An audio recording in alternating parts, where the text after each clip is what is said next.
하박국 1장 13절입니다. 하박국 1장 13절의 말씀입니다.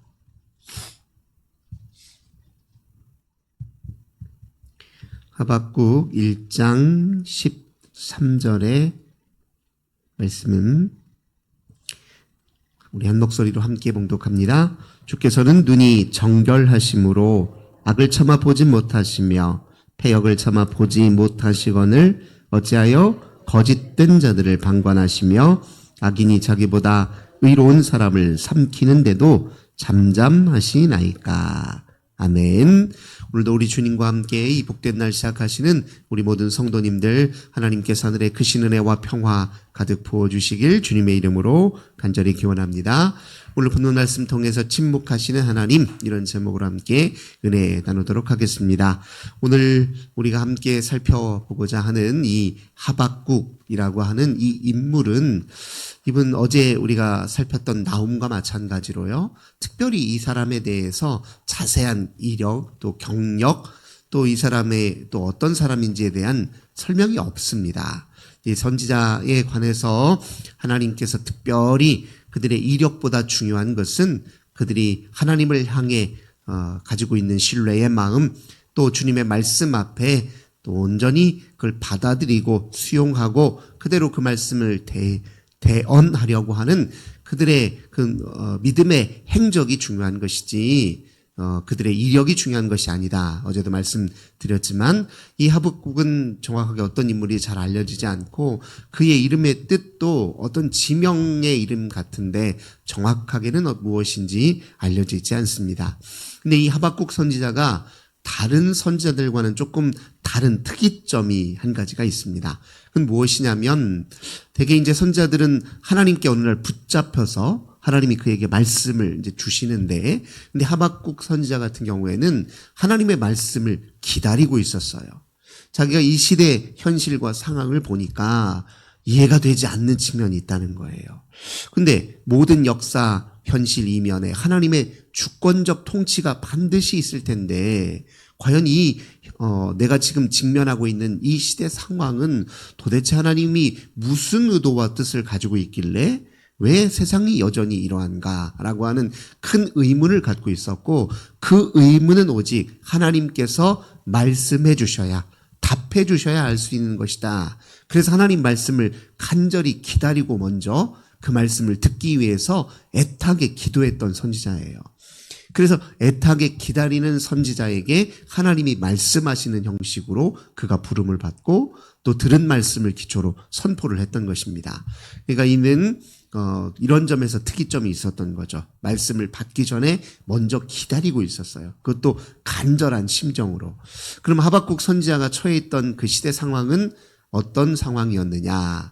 우리가 잘 아는 것처럼 이 아수르라고 하는 이 대국도요, 결국 바벨론이라고 하는 나라에 멸망을 하게 됩니다. 주전 612년에 이 아수르의 수도인 니느웨에 바벨론이 쳐들어와서 그 니느웨를 점령했어요. 그러니까 아무리 큰 나라라 할지라도 그보다 더 큰 힘이 센 나라에 의해서 정복되는 것이 인간의 역사였는데, 아수르가 그렇게 정복된 이후에 당연히 이 바벨론은 어디를 향해?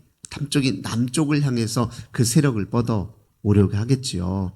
그래서 그럼 결국은 이 가나안 지역을 또 점령하고 더 나아가서 애굽이라고 하는 큰 나라까지 바벨론이 손에 넣으려는 야욕을 가지고 있었습니다. 근데 상황이 이러하니 이 애굽도 가만히 있을 수가 없었어요. 이 신흥 바벨론이라고 하는 나라가 이 아수르를 넘어서 결국 자기들이 있는 곳까지 미칠 것이 뻔한데, 그래서 그가 선제 공격을 하기 위해서 처음에는 아수르와 함께 협력해서 바벨론을 무찌르려고 애굽이 이제 이 가나안 땅을 관통해서 아수르 지역까지 이동 중이었습니다. 그런데 이동 중에 그 길목을 막았던 사람이 누구냐면 요시야 왕이었어요. 요시야 왕은 남유다 왕들 중에서 가장 개혁적인 인물이었어요. 이는 다윗의 부활이다 일컬 만큼 남유다의 모든 우상 숭배를 철저하게 회파하려고 했던 인물이에요.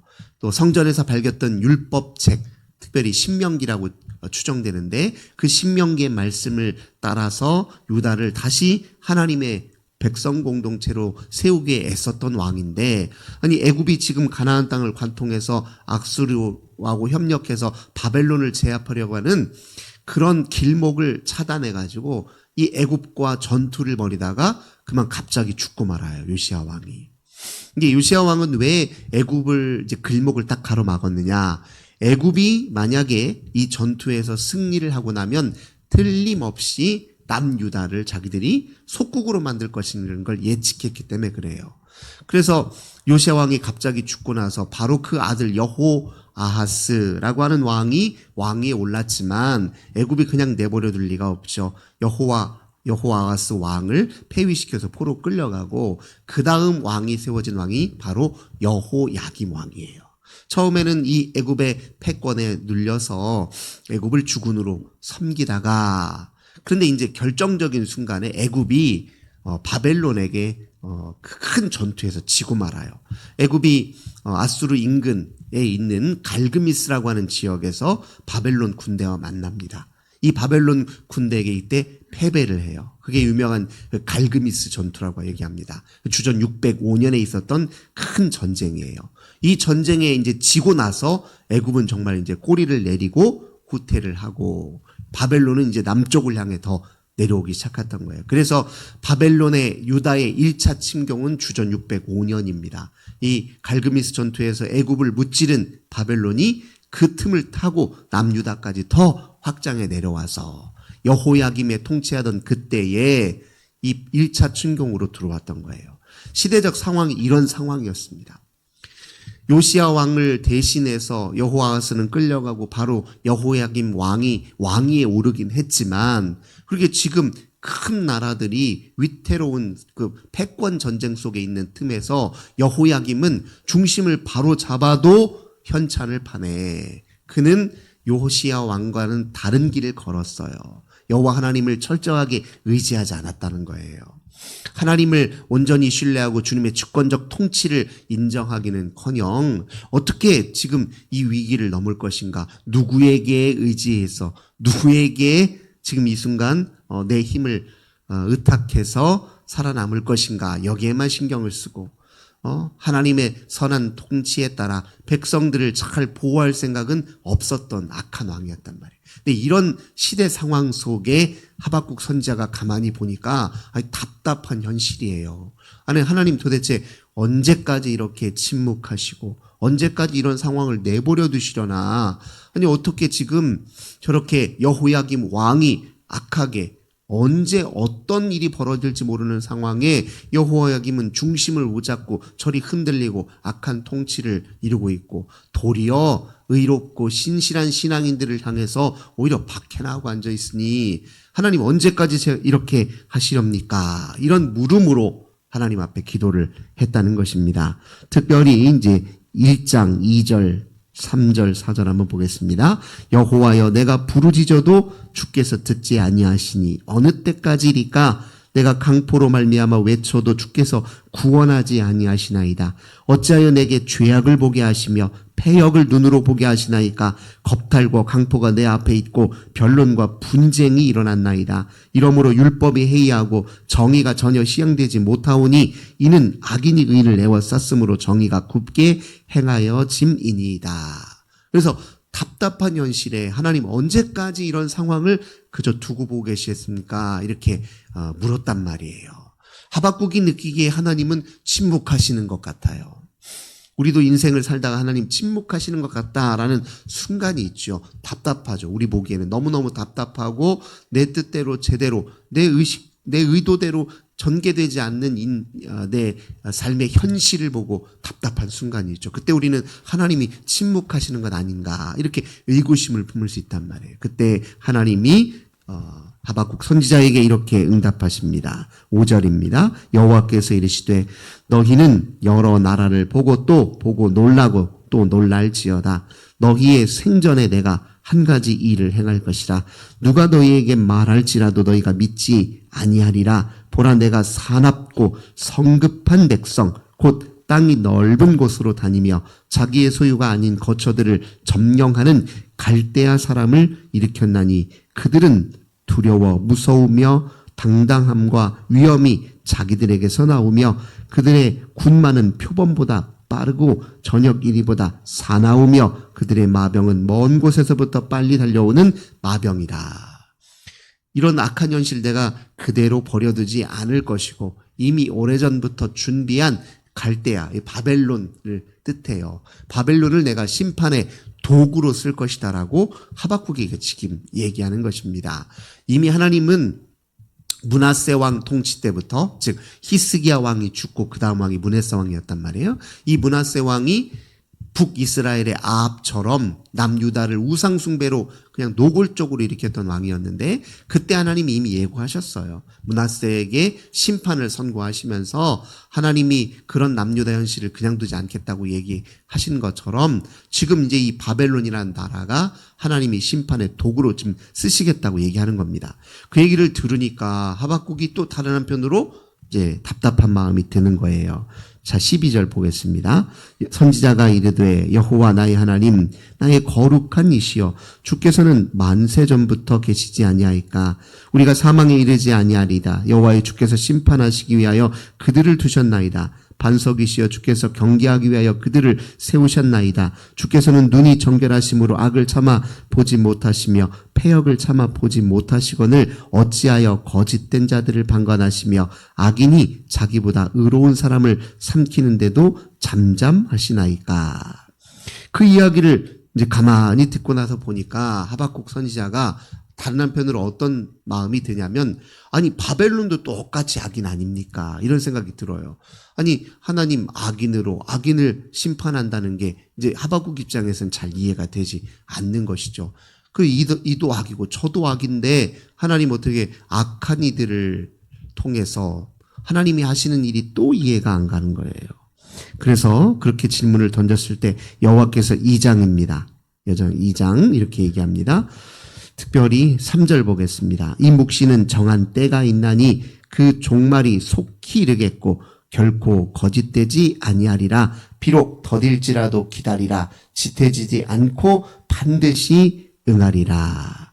자, 하나님께서 때가 무르익을 때까지, 즉 하나님은 모든 악이 악으로 다 드러날 때까지를 기다리시는 하나님의 타이밍이 있습니다.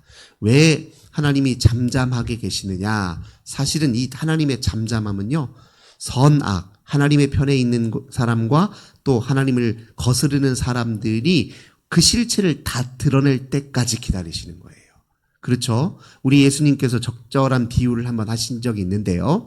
곡물이 자라고 있어요. 근데 이제 가라지가 나고 있어요. 성급하게 그걸 싹 이제 베버리려고 하니까 막잖아요. 왜 그럽니까? 가라지 벨려다가 못 가지요. 잘 익은 곡식까지 벨 수가 있으니까 그게 완전히 다 드러날 때까지, 곡식은 곡식으로, 가라지는 가라지로 그 실체가 완전히 다 드러날 때까지 어떻게 그냥 두라고 얘기합니다.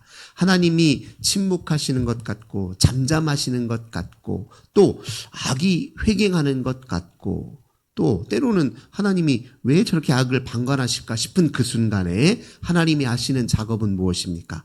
악은 악으로 그 실체를 다 드러낼 때까지, 하나님의 의는 그 의를 온전히 유지할 때까지, 하나님을 신실하게 지키는 믿음의 이들을 그들과 완전히 구별하실 때까지, 그게 바로 때가 무르익을 때까지예요. 하나님의 묵시의 때가 가까울 때까지 기다리신다는 거예요. 그리고 때가 되면 하나님이 그들을 심판하실 거랍니다. 그래서 4절에 덧붙인 2장 4절에 있는 덧붙이는 말씀이 중요해요. 보라 그의 마음은 교만하며 그 속에 정직하지 못하나 의인은 그의 믿음으로 말미암아 살리라. 이렇게 표현하고 있죠. 그러니까 의인이라고 하는 존재, 교만한 자들과 의인과 즉 믿음으로 사는 의인이 완전히 뚜렷하게 구별되는 그 순간까지 하나님이 기다리신다는 겁니다. 그러니까 우리가 침묵하시는 잠잠하다 느끼는 그 순간에 해야 될 일은 더 뭐예요? 하나님을 더 굳건히 신뢰하는 일이에요. 아무런 징조와 조짐이 없는 것처럼 보이는 순간에도 하나님을 신뢰하는 것이 하나님의 때를 붙게 만드는데 우리가 기여하는 일이고, 또 하나님의 때가 되어 역사하실 때 하나님의 놀라운 구원의 은총을 맛보는 길이라는 것을 우리가 하박국 선지자 이야기를 통해 다시 한번 확인하게 됩니다. 우리 하나님께서 우리 이 시대를 향해서도 마찬가지예요. 참 부조리한 이 현실 상황을 가만히 두시는 것처럼 보이지만 하나님 보이지 않게 일하시고 계시고, 이런 상황일수록 더 하나님께 온전히 깨어있는 참된 그리스도인들이 필요하다는 겁니다. 하나님의 신실한 백성들이 교만한 이들과 악한 이들과 온전히 구별될 때까지, 그때까지 하나님이 기다리실 뿐만 아니라 하나님이 준비하고 계시고 또 보이지 않는 곳에서 역사하신다, 그렇게 믿으시는 저 우리 모든 성도님들 되시길 주님의 이름으로 간절히 기원합니다. 좋으신 주님 감사드립니다. 우리 하나님께서 오늘도 하박국 선지자를 통해서 가르쳐 주신 것처럼 주님의 때가 무르익고 있습니다. 저희들 하나님들 주님을 더 신실하게 신뢰하고 온전히 의지함으로 저희들 하나님의 심판의 때에 주의 놀라운 구원의 은총을 누리고 새롭게 창조하시는 하나님의 새 창조의 역사에 참여하는 우리들 되도록 축복하여 주옵소서. 답답하고 또 하나님이 침묵하시는 것 같은 순간에 더욱더 주님을 바라보는 우리들 되도록 하나님 도와 주옵소서. 주 예수님의 이름으로 간절히 기도드립니다. 아멘. 오늘도 우리 환우들을 위해서, 가정의 자녀들을 위해, 교회와 나라와 민족을 위해서 기도하겠습니다. 좋으신 주님 감사합니다. 주님이 우리와 함께 하시니 오늘도 우리는 믿음으로